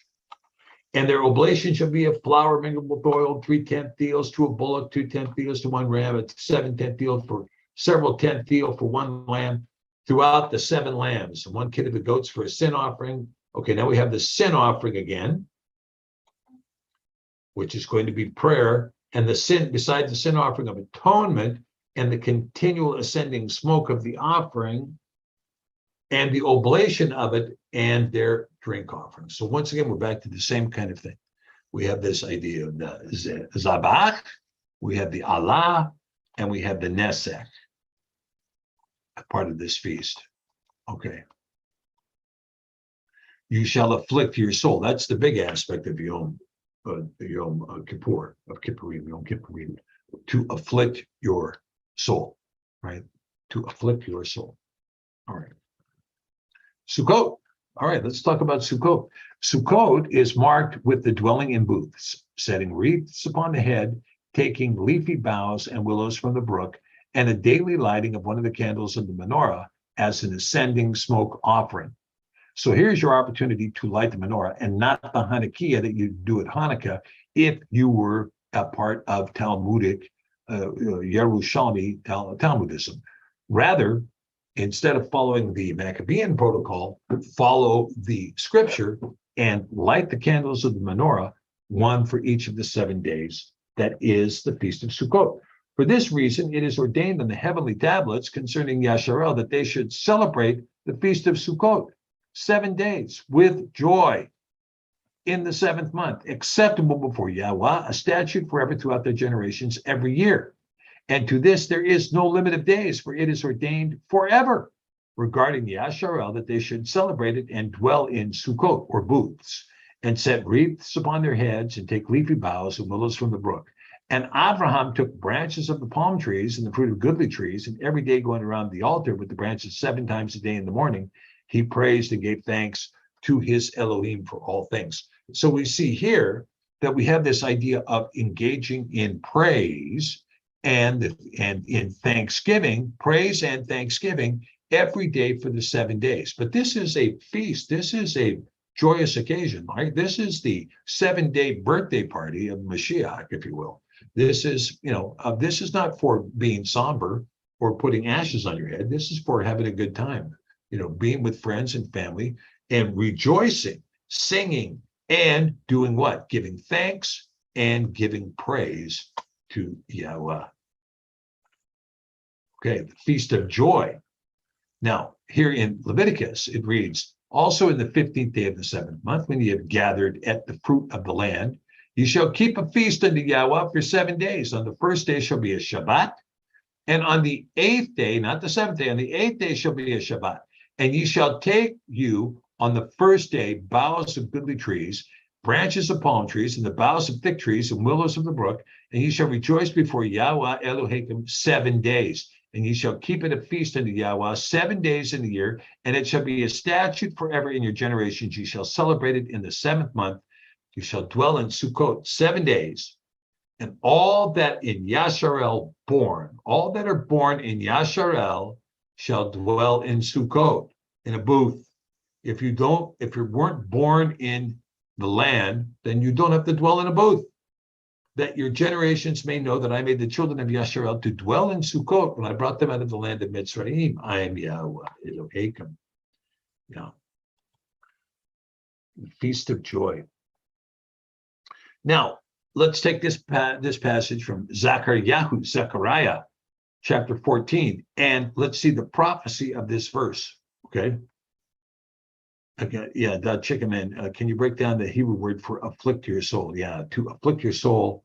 Yeah, I don't have that in front of me right now, but to afflict your soul is to contemplate your righteousness.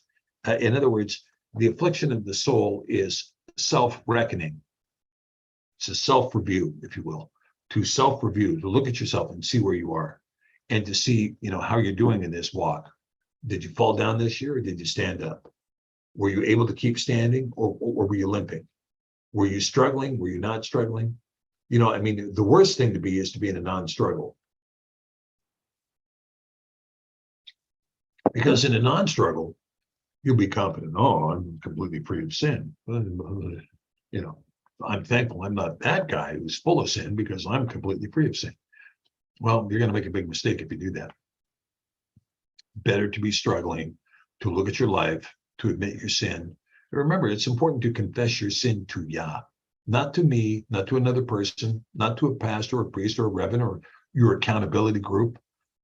No, your sin needs to be confessed to Yah and Yah alone. He hears you. He knows what's going on. And you might even in your prayer seek out what you might not think is sin because you don't know the Torah. So you might be engaged in sin and not know it. And seek it out and have Yah point it out to you. Well, you are engaged in sin because of this, because of that, because of this and the other thing. He'll point it out to you. This is the idea of afflicting your soul, to do a self-inventory of your righteousness. Do a self-inventory of your righteousness and see where you are. And to the extent that you're not righteous, repent before Yah. Just repent and ask Yah for the Ruach HaKodesh, that the Ruach would bless you and would promote you and would indwell you and push you in the direction you need to be pushed. Because through the Ruach, all things are possible. All things are capable. Yah can make anything happen. You know, if you need to quit smoking, you need to quit drinking, you need to quit, doing this, that, or the other thing, Yah can make it happen. He can make it happen. Okay. But let's talk about what comes up here in Zechariah. This is a very poignant verse, I think, this year for me. It's a difficult verse for sure. But I have to look at it anyway. And it shall come to pass that everyone that is left of all the nations which came against Jerusalem shall even go up from year to year to worship the King, Yahuah Tsebaot, and to keep the feast of Sukkot. And it shall be that whoso will not come up out of all the families of the earth into Jerusalem to worship the King, then Yahuah Tsebaot, even upon them, there shall be no rain. And if the family of Mitzrayim go not up and come not, that have no rain, there shall be the plague, wherewith Yahuah will smite at the heathen that come not up to keep the feast of Sukkot. This shall be the punishment of Mitzrayim and the punishment of all nations that come not up to keep the feast of Sukkot. Okay. So the prophecy of Sukkot is that those who do not observe it, well, there shall be no rain, no latter rain, no teaching, no former rain, nor ingathering.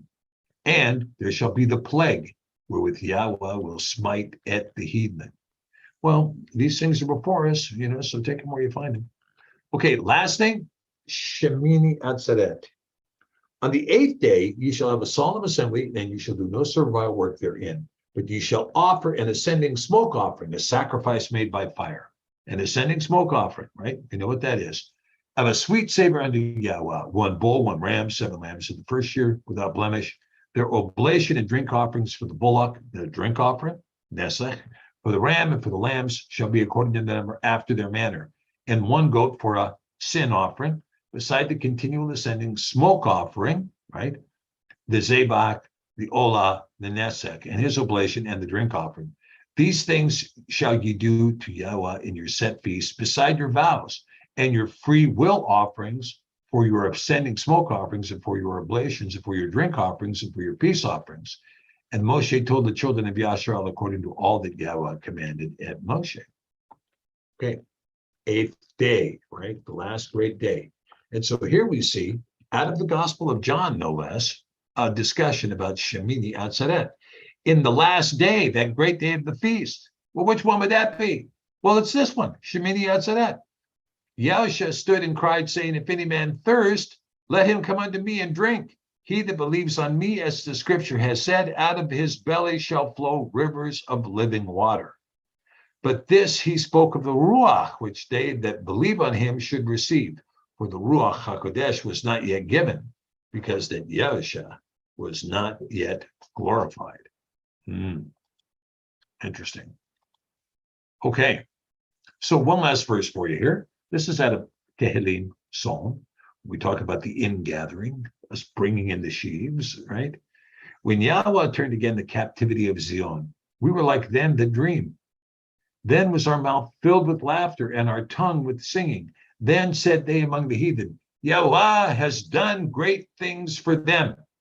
Yahuah has done great things for us, whereof we are glad. Turn again our captivity, O Yahuah, as the streams in the Negev. They that sow in tears shall reap in joy. He that goes forth and weeps, bearing precious seed, shall doubtless come again with rejoicing, bringing his sheaves with him. Hallelujah. Hallelujah.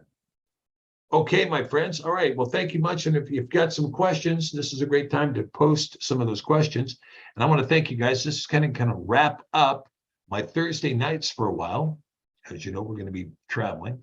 We're going to be traveling in the mission field, and with Yah's blessing, I hope and pray that we're going to be able to do his work in the kingdom, and that we will be honorable and upright witnesses for his name as we go forth. And we pray, of course, that it's going to be trouble-free and everything's going to be a bed of roses. But we also pray, and this is most important, we pray for the divine appointments, the people we will meet, the people we will see, and that we will be blessings unto them and not detractors from them. And that's really important, that we want to be blessings to them and not injuring or harming them or becoming a stumbling block in their understanding by words that come out of our mouth or things that we do. And so if you guys would join me in that prayer, I'd appreciate it. I think it's great. Anybody who is assisting us in prayer. So again, I want to remind you that tonight is going to be our last Thursday night for at least a month. Okay, so I won't be doing a Thursday night presentation next week, and there won't be one after that either. It'll be a month that things will be gone. Hello, Stephanie Crow Meeks. Blessings to you, sister. I just want to say a little prayer for you there. Thank you. And yes, but we are going to continue with some of the. We're going to be continuing with the answers for our time on Friday with Jesse Knock, who is also moderating here tonight, staying late into the wee hours. And we're also going to be doing our Tuesday show, our Tuesday morning show, eating wild honey and locusts. And there will also be the teaching on Separate Academy is going to continue. And for those of you who are taking the piano class, I'm going to record the piano instruction, so it'll be available to you. There'll be a new lesson every week. And then we're going to be teaching both ancient days and the 10 Devarim are going to continue. We're going to continue to go down that path. Okay. Mark Leonard, brother, you're such a great brother. Thank you, my brother.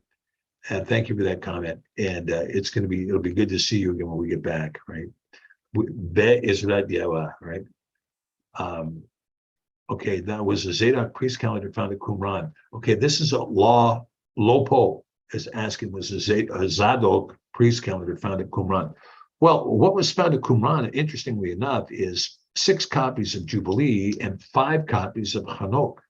However, in the 5 remnants of Hanok that they found, there is nothing that goes beyond the first 20 chapters. So the reference to the calendar that's found later parts of Hanok are not present in any of those Dead Sea Scrolls.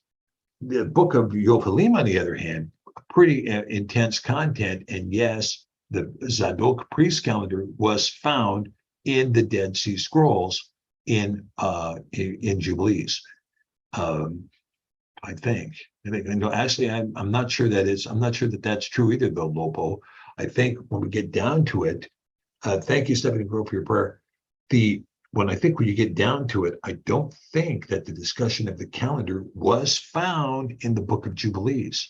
Now, the Book of Jubilees, as printed in the Ethiopian Bible, does in fact have a very specific reference to the calendar. And this was also printed in the Assyriac tradition. So all of the modern books of Jubilees have a discussion of the Zadok priest calendar. All of them do. Were they found in the? I don't believe they were found in the fragments they found at the Dead Sea Scrolls. I don't believe they were there. So anyway, but that's another story, right?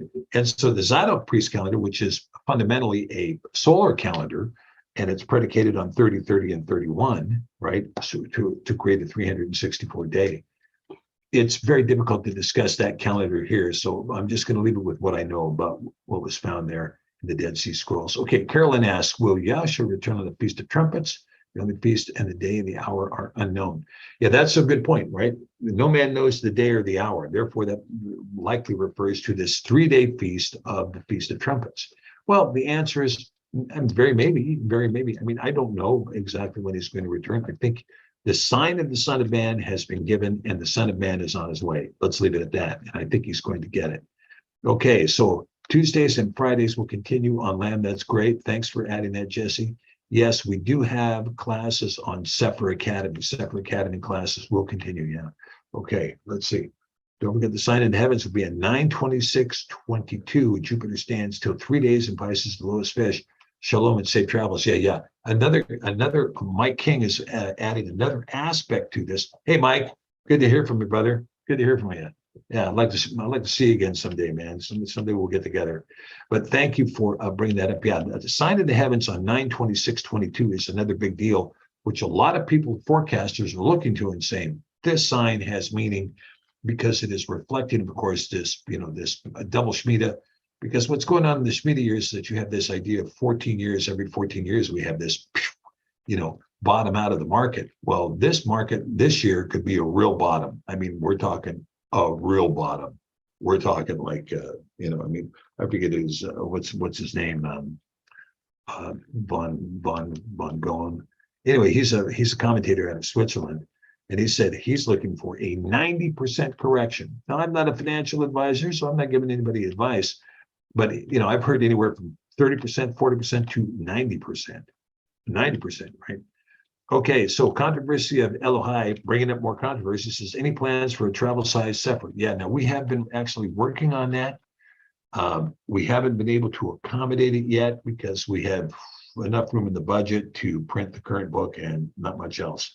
And so I have prepared an 8-point font version of the book, though. It's pretty cool in a 6x9. And that may not be small enough for you. And the problem is that even in the 6x9, it's still going to have a lot of pages to it, right? Because it's a big book and no getting around it. All right. Hey, thank you, Pat Dolan. Thank you. I love being faithful to this program, but I've got to take this time off. I'm not going to be able to prepare. I'm not going to be able to do it when I'm in the UK. Okay, is the Feast of Trumpets 2 days, then the 25th and the 26th of September? Well, some people are keeping it that way. Some people are keeping it 3 days. If you're a sighted moon person, then you can keep it 3 days whenever you get around to see it. Keep it for as long as you need to until you see the moon. But you do have to be diligent, Patricia, to look. You at least have to look for the moon, okay? Just don't keep feasting and say, well, I never saw it, right? And then the next thing you know, you're at Yom Kippurim and you still haven't seen the moon. Or if you live in Washington, you never get to see the moon anyway because it's always cloudy. Okay, let's see. Julie said the calendar will be corrupted by 10 days. Yeah, it's true, Mark. I mean, some of the stuff that Julie talks about the calendar being corrupted, it's very interesting because we have, all the calendars that are out there, they try to predict an algorithm. They put an algorithm. Well, we can predict what the day is going to be. We're going to predict what flows naturally by placing an algorithm over the world. Well, an algorithm, why not just follow the world and live the calendar that's there? I mean, it's much easier, it strikes me. Okay. And so Geraldine says, I guess they don't teach logic anymore in college. Guess what, Geraldine? I think you're dead right. I mean, I'm telling you, it boggles my mind that they can't teach logic, because if they taught logic and logical fallacies, the students would immediately see the kind of baloney they're being taught from the professor. Because it's just, they're kind of logical fallacies they just heap into their mind. And so, you've got some of the very plain logical fallacies. And like over-inclusion is one. If somebody at one time put some bubble gum in somebody else's hamburger, therefore they're a very likely candidate for poisoning somebody to death. I mean, this is the kind of thinking that goes on all the time inside of these universities, because the kids aren't taking college, they're not taking logic. And of course, deductive reasoning, inductive reasoning, logical fallacies, rhetoric, etc. We are going to be teaching that course once I get back from Britain. When I get back from Britain, I am going to be introducing a new course on just that. We're going to be dealing with epistemology, logic, logical fallacies, rhetoric, and and some other discussion in semantics, and so that we get an idea of critical thinking, right? Yeah, travel say, thank you, Alan. Yeah, travel sites would be awesome, man. We just got to get to it. Okay, this has been on the day before Yom Kippur 2020. But it will be 49 prophetic years from Yahshua's visit on the day before Yom Kippur 2023. Yeah. Very interesting, Mike. The 49-year prophecy, and of course, you're a student of prophecy, particularly the icon, the 1709 icon. But this prophecy, 49 years is very, very indicative of something, because when we talk about the 49 years, the Daniel 9 prophecy, 925. 7 weeks and 62 weeks. A 7-week prophecy translates into 7 times 7, or 49 days. 49 days equals 49 years. A day equals a year. Therefore, 49 prophetic year prophecy from Yahshua's visit on the day before Yom Kippur 2023 is very interesting. Thank you, Lois, for your prayers. I really appreciate that. Don't you know Pope Gregory gave us a perfect calendar? Yeah. Yeah, you sure did. It was right in the pocket, right? I just love it. Yeah, I love it. Thanks, Frank and Beans. And nothing like starting the day in the middle of the night, right? Okay, and then starting the Jubilee or Yom Kippur. Yeah. So interesting. Okay, we're having Shabbat meetings on Saturdays. Yeah, that is going to be a question. Let's talk about it this Saturday, all rights reserved, and we'll see what we can do. And I'll let you know if I'm going to be able to do it. I mean, our problem is we're going to be traveling. There's going to be times where we're not going to have any bandwidth. We're going to be in places like, okay, well, how do you get on the internet here? We don't know, because we're at a place where we can't get any. Well, we'll see how it goes. Okay, I'll let you know. I should have some idea after we get there. Okay. Yeah, Sabbath online. Yeah, Sherry, I'm going to try to figure it out. I think we're going to be able to do it, because you got to remember it's much later there. So the Shabbat meeting in the UK will be starting around, I think it starts around 7 p.m. And so we might be able to do that. I just got to figure out where we are. Okay. Yeah. I wish I could tell you, Jesse. I don't know right yet. Okay. I don't know. Right now, we got to take it week by week. Yeah. Hey, thanks, Stephanie. I'm glad. I hope you'll join us on the critical thinking class. I got to tell you guys, we're having a blast on ancient days. So we're going to have another fun one this week too. We're going to be talking about the mystery of Yahi. And we've got to go back again to Genesis 1 and review something. I mean, I got to get out of Genesis 1 at some point, but this is going to be very interesting, I think. Okay. Yeah, double check Telegram. Of course, the Sefer Shabbat group on Telegram. I also have my personal Telegram up there, and there's Sefer News up there and other things. Double check Telegram. It's a great place to meet the people that are involved in this community, and we can take her from there. I'll start at 6 p.m. Okay, yeah, thanks, Jesse. Thank you. Appreciate that. Okay, guys. So with that, I'm going to say blessings to you all. Thank you for being with us tonight for this presentation. If you pray for me while I'm on this trip, and pray for my return, if you will, and I'll be praying for you guys, praying that this community continue to find the faithfulness to follow after Yah, to abandon other Elohim, and to follow him and follow him alone. May we be blessed in his name. May his Ruach cover us and shine upon us. May he take care of us, be our protector, our guide, our leader, our teacher, our lawgiver, our king, and our judge. May we be sanctified before him in the blood of Yahushua HaMashiach, wrapped in white linen, and an acceptable and unblemished offering before him in all the things we do. B'Hashem Yahushua, B'Hashem Yahuah, Sebaot, El Kadosh Kadesh, El Baruch Shemu Yahuah. Okay, thanks, guys. Thank you so much. And we will see you. It's going to be a while. We'll see you in about a month. Okay. All right. Bye-bye.